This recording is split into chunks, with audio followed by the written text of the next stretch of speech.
আমার ভাবি আমার শ্বশুরের অন্তঃকোষ চাবি ধরে, অন্তঃকোষ চাবি ধরার সাথে সাথে আমার শ্বশুর পড়ে যায়। এমন অবস্থায় আমার ভাই, আমার ভাবি আর আমার বাতি যায়। তখন দুইজন তাকে কাদা মাটিতে চুপ দিয়ে তাকে সেখানে তাকে মেরে ফেলে। পরবর্তীতে আমরা আরো জানি নাই মারা গেছে, কিন্তু আমার ভাই তখন এলো ভাতাড়িত লাতি ঘুষি মারে এবং আমার বোন অন্যরা রাস্তার পাশে তারা দোকানদাতা ছিল। এর পরবর্তীতে তারা আমি যখন আমার শ্বশুরকে নিয়ে হাসপাতালের উদ্দেশ্যে যাই, আর হাসপাতালের নিচে ডাক্তার, চিকিৎসারত ডাক্তার তাকে মৃত বলে ঘোষণা করে। আমি তার ন্যায্য বিচার চাই এবং এই খুনিদের আমি বাঁচি যাই। পুলিশ লাশ উদ্ধার করে এখন হাসপাতাল থেকে পুলিশ লাশ আনি থানাতে রাখছে। থানার থেকে আনার পর এখন ময়না তদন্তের জন্য, পোস্টমর্টমের জন্য পুলিশ কুমিল্লা প্রেরণ করছে। আমি বাদী হয়ে মামলা করছি। নজরুল এবং নজরুলের বাপ মা বেগুনে নিলে আমার নামে জায়গা দিছে কিনলে নিয়ন্ত্রণ ধরিয়ে তারা আমার মারব, ঘরে আগুন লাগাই দিব, আর বা আরে মারি গেলার লাগছে। তারা আমার নামে জায়গা দিছে কিনলে মেন সমস্যা এইটা লেগে মারতেছে।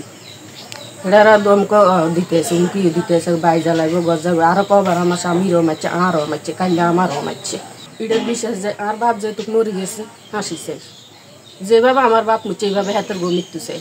আমার জায়গা নিয়ে সমস্যা হয়েছে। আমার যে জায়গাটা, ওই জায়গাটা আমার স্ত্রীর নামে এবং আমার স্ত্রী আমার থেকে তফলা সূত্রে মালিক, খারিজ সূত্রে মালিক। এর পরবর্তীতে এই সম্পত্তির আমার স্ত্রীকে দেওয়ার কারণে আমার ভাই, আমার ভাবি, আমার বাতিজা, আমার ভাই মোহাম্মদ রবিউল হোসেন, আমার বাতিজা মোহাম্মদ নজরুল ইসলাম, আমার ভাবি রাহেনা বেগম এবং আমার আরো দুইটা বোন জাহানারা বেগম ও শহীদা, তারা সমন্বয়ভাবে সব সময় আমাকে জীবন নাশের হুমকি দেয়। এবং আমি কয়েকবার এটা নিয়ে আরো একবারও থানার থেকে ইনফরমেশন করি, থানার থেকে পুলিশ আসি আমার জায়গা দখল বুঝাই দিই। পরবর্তীতে গতকালকে যখন আমি রাত্রের 9টার দিকে জমি চাষ করতে যাই, তখন অবস্থায় আমার শ্বশুর জমিতে গেছে জমি হাল চাষ করার জন্য। যখন এই হাল চাষ করতে গেছে তখন আমার ভাবি মোহাম্মদ রাহেনা বেগম এবং তার ছেলে মোহাম্মদ নজরুল ইসলাম এবং আমার ভাই মোহাম্মদ রবিউল হোসেন বিতর্কিতভাবে যায় আমার শ্বশুরকে আক্রমণ করে এবং আমার শ্বশুর নিষেধ করে যে তোমরা ঝামেলা করি না, জায়গা তো মামলা টামলার এটা হেঁটে জায়গা হেঁটে চাষ করি গেলাম।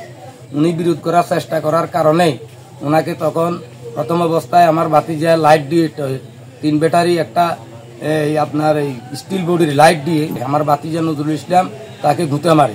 গুঁতে মারার পরে আমার শ্বশুর তখন পড়েছে।